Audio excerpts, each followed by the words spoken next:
the Digital Marketing Punkcast.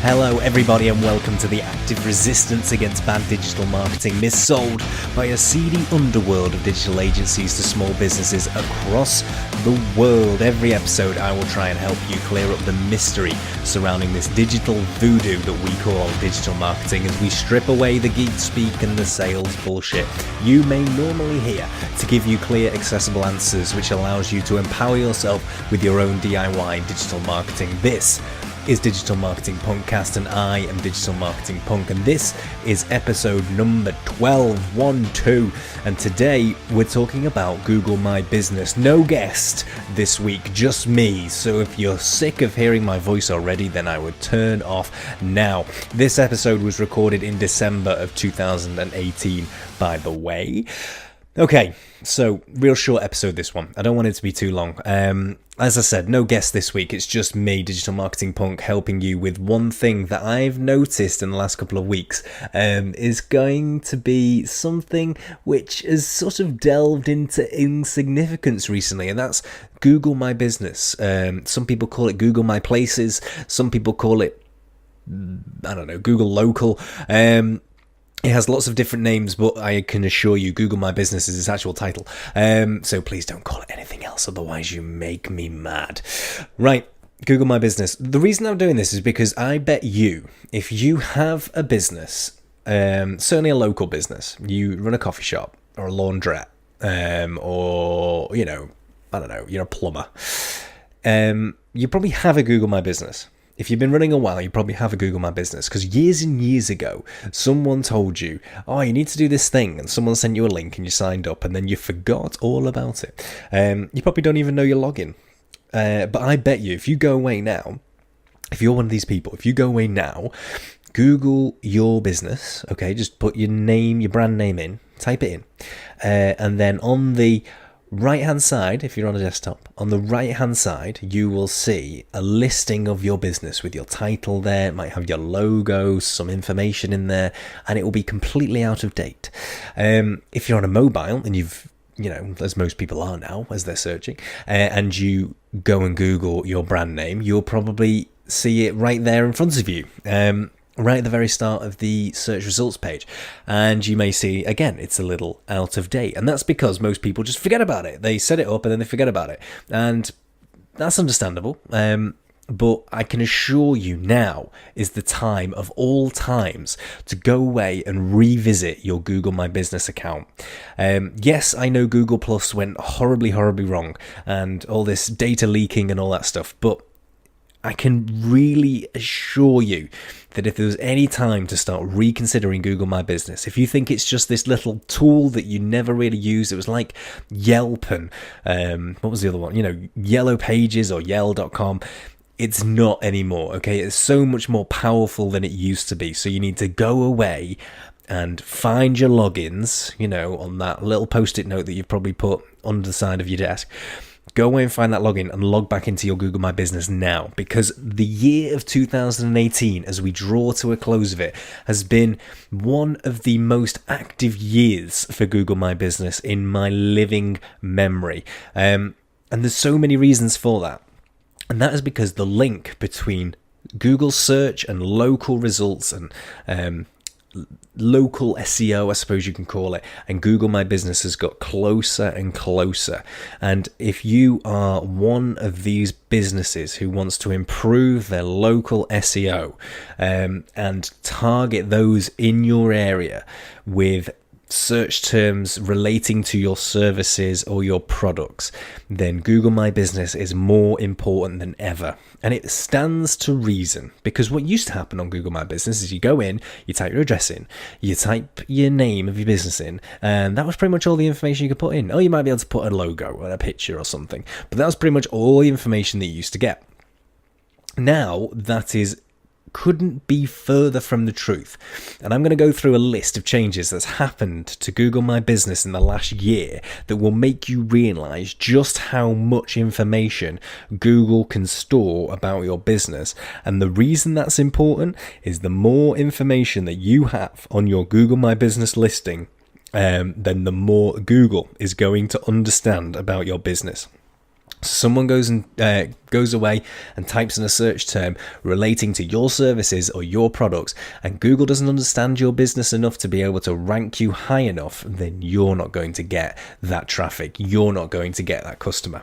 Okay, so since January 2018, you can now add videos to your Google My Business listing. Now you may be thinking, meh. And that's true, but videos are so hot at the moment, certainly on mobile consumption of video content is absolutely huge. So if you can get a video of your services, of something in situ, of you going around, if you're a plumber, fixing a pipe, because that's what plumbers do, right? As you can tell, I'm a geek, not someone that usually works with their hands. But if you're a plumber and you're fixing a pipe, and you can get a video of that, then it's going to show a lot more about your business. If it looks cool and looks impressive, then people are going to respond to that and react to that, and they're going to feel a little bit more of a connection with you than they perhaps would do from words on a web page, for example. So if you do have video content, you might just have some lying around, then go and add it to your Google My Business listing. I'm going to stop saying Google My Business because it's one of those phrases now which is going to turn into sort of just a noise. So I'm going to say GMB. GMB equals Google My Business. So you can now add a video to your GMB listing. So if you have video content, go and add it. You can now add when your business first opened. Again, not a huge revelation, this one, but it will be important. The more information you can feed into GMB, the better you're going to get out of it. And the more that your website, which is linked to your GMB account, will feel the pull locally, for local SEO, will feel the pull from your GMB listing. So if you do remember the time your business first opened, go and add that in, because there is now an entry in the info section for you to add the information in. You can now add menu items. If you're a restaurant, if you're a cafe, you can now add your menu into GMB, directly into that. Think about that for a second, okay? Without having to even get to your website, people will be able to search through your menu. And yes, this will mean that you'll have to keep that up to date. If your menu changes on a day-to-day basis, then that's going to prove to be difficult. But if you can get people to look at menu items directly from Google, it's so much more likely that, first of all, Google's going to show your listing, and second of all, people are going to want to come to your restaurant or cafe because it's there, it's instantaneous. Click, and they can book. Okay. A second to that, I suppose, if you think about it, you can now add an appointment URL. So if you can do reservations online for a table, through your website, you can add that URL in there. So you can just go, you can search through your menu and you can just make the reservation right there directly. A user gets from A to conversion in one fell swoop. And that's the importance here that we're talking about with GMB. It's right there on the SERP and it's got so much prominent position, and it's huge now. I don't know if you've noticed this, if you've done searches for businesses in the past. Have you noticed how big, certainly on a desktop, how big that local pack is, that GMB pack is? Massive. Okay. Menu items can be added. So if you are a restaurant or a cafe, go and add it. You can also add services. So if you're not a restaurant or a cafe and you just provide services for your customers, then you can do that. And you can even add a price to that. So if you are a plumber and you do boiler repair and you do leaking sink repair and you do shower installation. Okay, I'm just pulling off things off the top of my head here, but and you do those services, then you can add them. This one is key. This is crucial, because in the past, if you had a GMB listing and you just went on there and said, I'm Bob the plumber. I know he's a builder, but let's just say, for argument's sake, that Bob is now a plumber.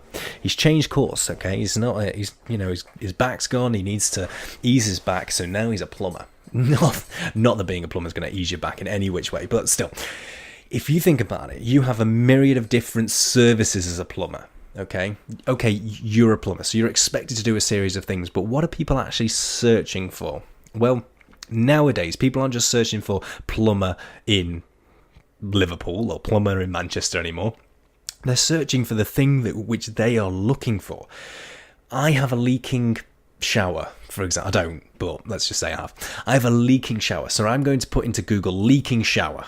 And if I'm doing that on a mobile, then they're going to have my location. So what is the likelihood of me typing in leaking shower into Google with my mobile knowing my location and that local pack showing my business there right at the very top of the SERP? Very, very likely if I added my services into my GMB listing. So I can't recommend that enough. To go in, if you have a series of different services which you offer your customers, go and add your services now. Certainly if you haven't been on your GMB for the past year.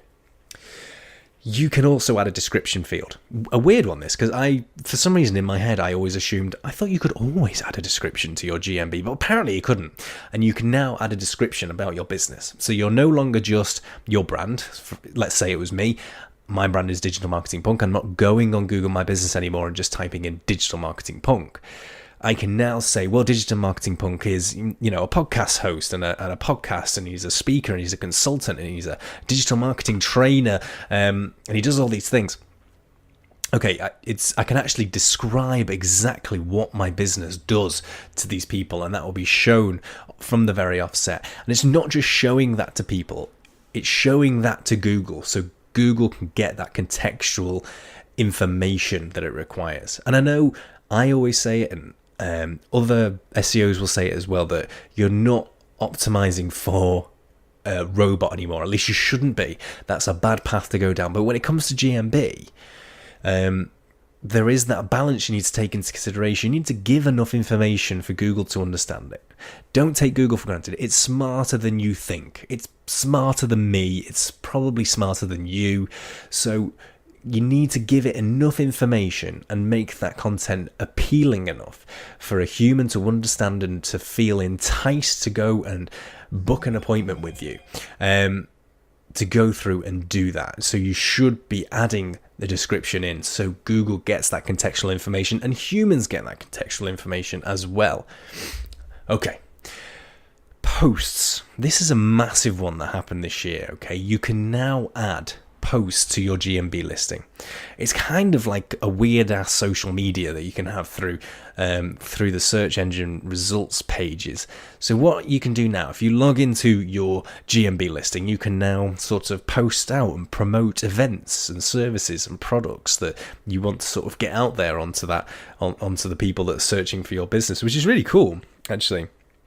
It's a really cool thing to do. You can do it for, like I say, services. You can do it for products. You can do it for events that you're running. So it's a really good way of sort of getting that promotion, that campaign into the eyes of people, or getting content into the eyes of people.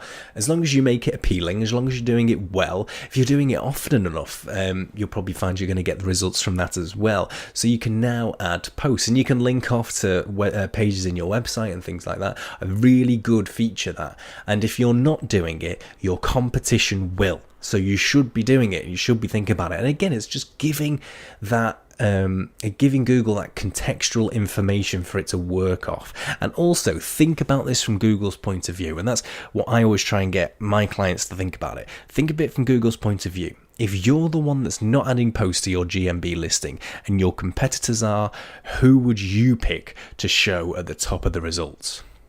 Okay, pretty clear, pretty obvious. Okay, query insights.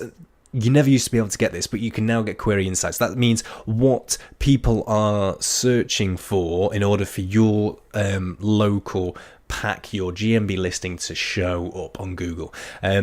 Really just a good way of getting feedback, because GMB used to be a bit of a closed book.